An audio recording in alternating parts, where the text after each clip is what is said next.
berpolitik dan beragama ini dua hal yang berbeda.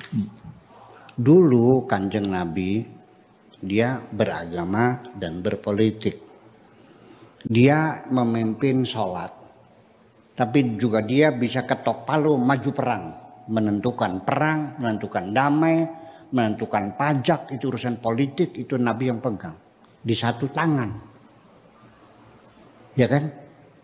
Urusan agama Nabi yang urus, urusan politik Nabi urus. Sampai Khulafa ar-Rasyidin, Abu Bakar, Umar, Utsman, Ali juga urusan agama, urusan politik itu masih satu tangan. Tetapi setelah Daulah Umayyah, ya, setelah Daulah Abbasiyah berdiri, setelah Daulah Asbaniyah di Spanyol berdiri, ini raja-raja nggak ngerti agama, ngatur-ngatur agama. Raja-raja itu nggak tahu agama kok. Dia bukan ulama, dia politik. Para politisi, mimpin negara, urusan perang, urusan damai, politik kan. Iya, sok ngurusin agama. Ikut-ikutan berpihak kepada sekte-sekte. Apa yang terjadi ketika yang raja itu bermadhab ahli sunnah wal jamaah, maka orang-orang Mu'tazilah dibantai, dibunuhin, korbannya 10.000 Mu'tazilah, kaum rasionalis yang dibunuh itu. Salah satu yang paling sadis adalah di kota Irbil, seorang penguasanya atau sultannya di situ, hari raya Idul Adha dia raja tapi juga sebagai khotib. Coba raja jadi khotib, nggak usahlah presiden jadi khotib tuh. Ya serahkan sama ulama yang jadi khotib kan begitu. Nah itu dalam pidatonya dia mengatakan di kota Irbil nih, wahai rakyatku, sapi, kambing dan binatang lain yang sudah diikat untuk korban, tunggu sebentar sampai saya selesai khotbah ini. Kalau saya sudah turun dari mimbar, silakan hewan itu kamu sembelih sebagai korban. Dan hari ini saya punya korban khusus istimewa, yaitu kepalanya Syekh Jaham, pimpinan Mu'tazilah, akan saya penggal hari ini. Dosanya apa dipenggal? Hanya persoalan akidah seseorang Mu'tazilah. Akidahnya berbeda dengan kita. Ya kan begitu? Bahwa mereka menolak qada dan qadar. Sebab pasti Tuhan tidak adil kata mereka kalau Allah menentukan kita ini kafir.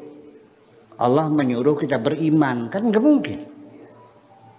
Allah menentukan kita miskin, tapi Allah menyuruh kita berusaha. Allah menyuruh kita belajar, tapi Allah menentukan kita bodoh. Jadi kalau Allah menentukan kita melakukan maksiat, apa artinya Allah menyuruh kita berbuat baik? Kenapa Allah melarang? Itu pendapat Mu'tazilah. Sebetulnya itu adalah akidah pemikiran. Dibantai 10.000 yang meninggalnya itu.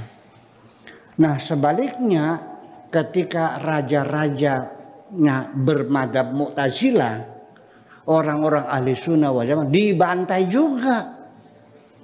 Termasuk imam-imam yang Anda kenal pasti ya, Ibnu Hambal sampai lumpuh dalam penjara. Abu Hanifah jadi dicambukin sampai lumpuh juga. Ya. Kecuali Imam Syafi'i yang cerdas waktu itu. Dipanggil oleh raja.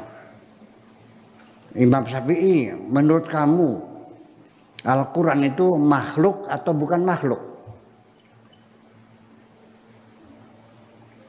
Kalau bilang Tuhan makhluk, dipenggal Mu'tazilah. Zamannya pada waktu Ahlussunnah wal Jamaah yang berkuasa. Ketika yang berasa ahli sunnah wal jamaah, orang Mu'tazilah yang mengatakan wal makhluk, jadi dipenggal. Imam Syafi'i bingung nih, mau bilang makhluk.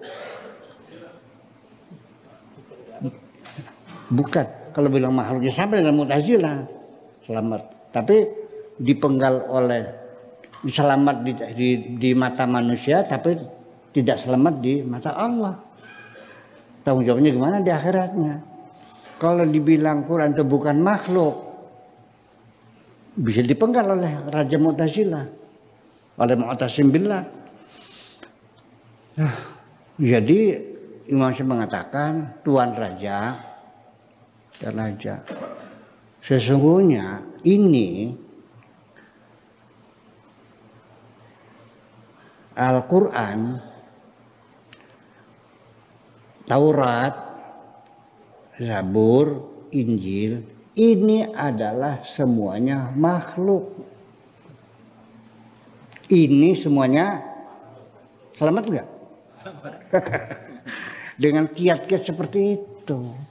Jadi rakyat gelisah. Ini raja nggak ngerti agama, menggal-menggalin kepala orang hanya karena beda madhab, gimana sih? Disitulah ada tuntutan raja jangan ikut-ikutan bidang politik. Serahkan kepada ulama, namanya ulama.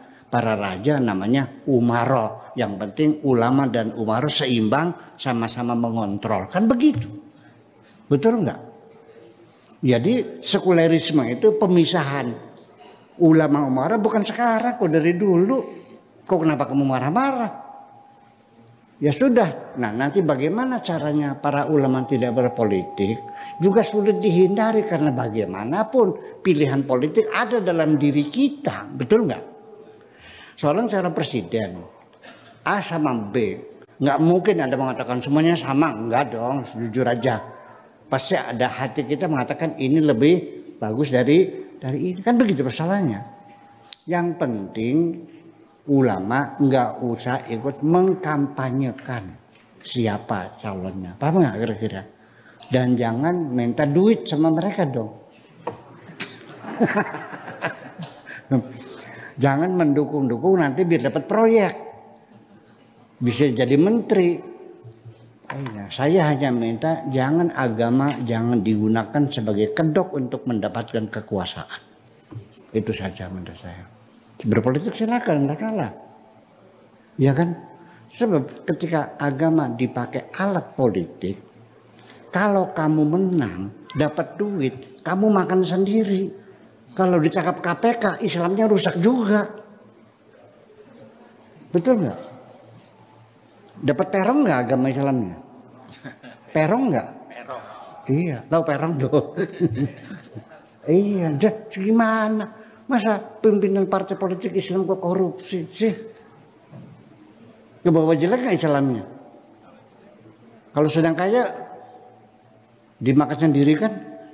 Ya itu persoalannya. Ya itulah pihak. Kita tidak bisa melarang kiai berpolitik. Enggak, karena ini kita sudah reformasi, sudah bebas.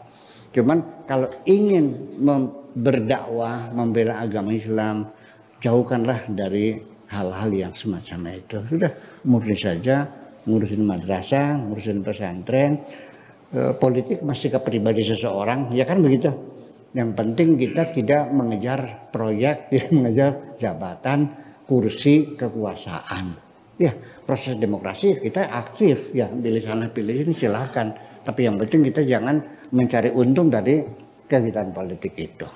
Saya kira itu perlu sangat diperhatikan. Jadi artinya kenapa Nabi Muhammad sendiri, ulama dan umaro di tangan sendiri, urusan agama, urusan politik sendiri. Ya Nabi dia punya kemampuan kok, betul nggak? Nabi ahli agama, ahli politik, betul nggak? Iya, nah tapi raja-raja ya enggak dong. Raja di mana ngajinya? Di mana santri? Ya kan gitu. Iya. Ya, sampai sekarang juga ya orang-orang para politisi ya harus kita maklumi kalau mereka tidak punya pendalaman agama yang mapan ya karena mereka tidak pernah ini. Nah kitanya ulama ini sebagai pendamping mereka, sebagai pengontrol mereka ya kitanya harus berwibawa dan punya harga diri. Kan begitu persoalannya. Yang sebabnya kita ulama itu tidak ada harganya karena ulamanya celamit. Ngerti celamit? Ngerti celamit? Itu. Makanya yadul ulya khairum min yadis sufla. Tangan di atas lebih baik dari tangan di bawah. Itulah kira-kira. Perlu ulama Allah yang wirai, yang bertakwa, yang wirai, yang tawadu, yang ikhlas. Itu sangat diperlukan. Karena bagaimanapun ulama ini menjadi standar umum bagi kehidupan beragama ya. Ya, dan sekarang punten ini mah ulama-ulama solehin itu makin hari makin berkurang, Pak. Makin hari makin berkurang, makin sedikit. Ya, makin susah nyarinya gitu. Jadi ada nggak? Ada. Tapi susahnya cari orang yang pinter, yang bener, yang soleh. Sekarang ini kayak mencari jarum di tengah hutan. Ketemu nggak? Ada nggak? Ketemu nggak? Sampai hutannya ditebang semuanya nggak ketemu juga kan?